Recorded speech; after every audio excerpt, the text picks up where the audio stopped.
대한 우려 이 세 가지의 주제입니다. 그래서 먼저 발전의 역사부터 볼게요. 자, 인공지능 이제 올 게 왔습니다. 드디어. 예. 지난번에 잠깐 지난 시간에 말씀드린 거를 좀 이게 기억나시라고 환기시켜 드리면 IoT가 센서를 통해서 데이터를 수집하잖아요. 그렇죠?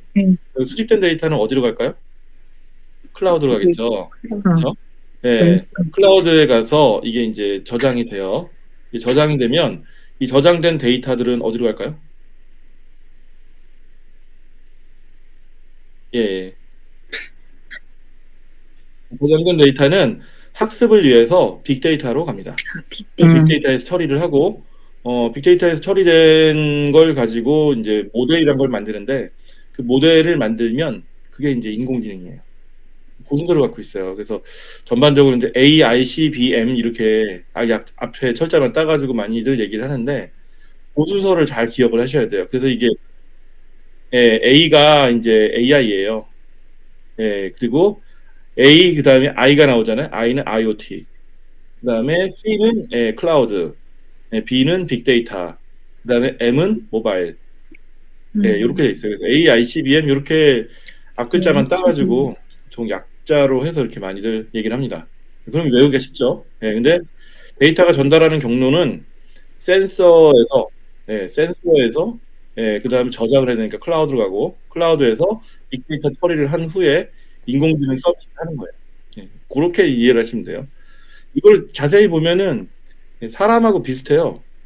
사람도 이렇게 꼬집잖아요.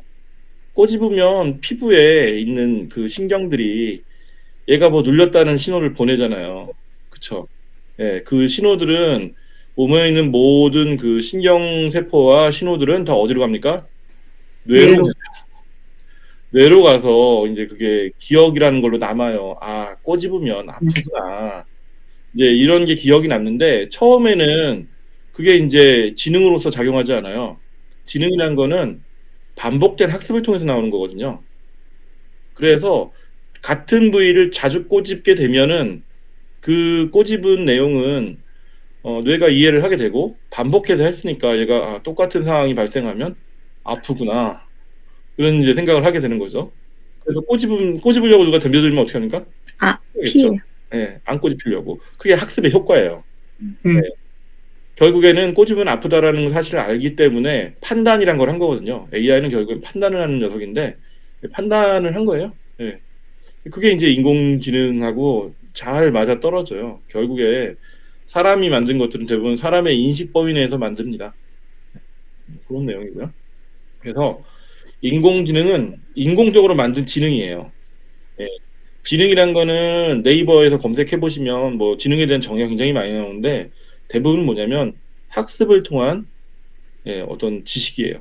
그게 이제 지능입니다. 그래서 학습이 안 됐으면 지능이 있을까요, 없을까요? 없어요. 없죠. 있을 수가 없는 거예요. 그 말에 대한 정의로 보면 없는 거예요. 뭐 그러면 그 학습을 하지 않은 상태, 그러니까 이건 지금 동물이나 이런 것들한테 얘기하는 게 아니라 사람한테 얘기하는 거죠. 영장류인 사람한테 얘기하는 건데 애기가 뭐 아는 게 있겠습니까? 애기는 데이터가 들어온 게 없기 때문에 알 수가 없어요. 경험이란 건 반드시 존재를 해야 판단의 기준이 쓰게 됩니다. 경험이란 게 굉장히 중요하죠. 근데 언젠가부터는 그 사람들이 스스로의 경험을 기록으로 남겨서 남들이 실제로 경험하지 않고도 그 결과를 알 수 있게 도와주는 그런 역할들이 많았는데 그런 것들이 뭐 대부분 다 인류 역사를 발전시킨 그런 것들이죠. 그죠? 그게 이제 다 지식이 됐고 그렇습니다. 하여튼 내용은 그렇고요. 인공지능이란 인공적으로 만든 지능인데 이게 언제 처음으로 얘기됐냐면 1956년 뭐 다트머스 컨퍼런스에서 처음 제안되었다라고 얘기를 해야지는데 이것도 의견이 분분해요. 우리가 보고 있는 이 자료 자체가 조금 제가 선정을 잘못했는지 이게 제일 많이 요즘에 유행을 하길래 선정을 한 건데 그닥 좀 그래요. 그래서 우리가 나중에 좀 여러분들이 학습을 다 하고 나면 교재를 한번 만들면 어떨까 이런 생각도 해요. 안 맞으니까. 일단은 왜냐면 인공지능의 이 지능을 분류한 사람들은 이 앞선 세대에도 되게 많아요. 뒤에 이제 나오겠지만 많습니다. 일단 진행을 해보면 컴퓨터를 이용해서 인공의 지능을 모방해 만들어진 이례적 기능이 지능이 이제 인공지능이고, 인공지능을 만들기 위해서는 뇌의 작용 원리에 대한 연구가 선행되어져야 한다라고 되어 있습니다. 네, 뭐 기술의 일부를 이렇게 설명을 한 거예요. 그래서 인공지능 개요를 보시면 인간 뇌 구조를 닮은 인공신경망을 만들면서 시작이 됐어요.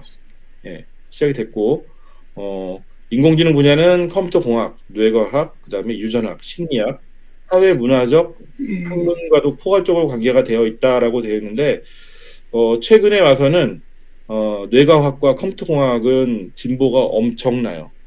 어마어마합니다. 어마어마하고, 오히려 어디가 지금 약하냐면은 심리학과 사회문화예요. 사회문화적 지식. 그러니까 인문적인 기술이 굉장히 필요한 분야가 인공지능이기도 해요. 그래야 많은 부분에서 사람이 하는 일을 대신할 수 있으니까 이제 그런 얘기들을 하는 거고요. 그래서 구조를 보면은 인간의 뇌가 이렇게 생겼답니다. 뉴런이 있고, 뉴런 세포가 있고, 그다음에 이제 시냅스라는 게 있고, 뭐 인간의 뇌 구조는 이렇게 생겼는데, 요걸 어떻게 모방을 했냐면, 뇌 구조를 닮은 인공신경망을 개발했고, 인공신경망을 통해서 학습을 하고, 그래서 요걸 가지고 인공지능 모델을 만든다, 뭐 이런 식으로 쭉 나와 있는데요. 실제로 이게 사실 인공지능이 저희 컴퓨터공학 분야에서 얘기할 때는 응용 수학으로 분류돼요. 응용 수학으로 분류되기 때문에 상당히 어려운 그런 주제를 갖고 있습니다. 그러니까 인공지능에 대해서 기본적인 그런 걸 충분히 이해를 못한 상태에서 갑자기 공부를 하게 되면은 어렵죠. 그래서 이렇게 처음 오면 쉽게 가는 게 굉장히 맞는 단계는 맞아요. 네. 그래서 인공지능 계열을 보시면 관련 용어를 보겠습니다. 인공지능이 있고, 머신러닝이 있고, 딥러닝이 있고, 그 다음에 밑에 두 개는 뭐 보실 필요 없고, 세 가지가 핵심이에요. 이게 왜 써있는지 모르겠어요. 요즘 교재가 이상하다니까. 제가 말씀드렸잖아요. 네. 요 세 가지인데, 인공지능은 결국에는 서비스예요. 네, 서비스. 그러니까 인공지능 분야에서 특허가 나오면 보통 어떤 거냐면 서비스를 의미합니다. 예, 서비스 내용이 대부분 특허로 인정이 돼요. 인공지능 분야.